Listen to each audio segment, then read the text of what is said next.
ఎందుకంటే ఇలాంటి వాళ్ళని చూడాల్సి వస్తుందా అంటే ప్రపంచంలో మొత్తం అలాంటి వాళ్ళే ఉన్నారు. పీరియడ్ అవ్వని వాళ్ళు ఎవరున్నారు అంటే దేవుడు ఒక వరం ఇస్తేనే, మనం జన్మనిచ్చే వరం ఇస్తేనే పీరియడ్ అవుతారు కదా. ఇది అందరికీ తెలిసిన విషయమే కదా.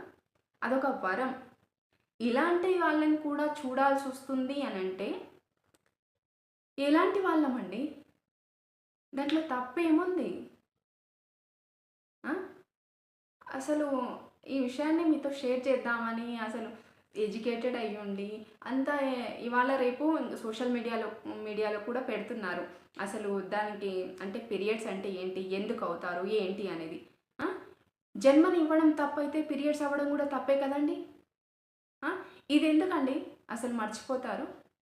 నువ్వు పీరియడ్స్ కాకపోతే అక్కడ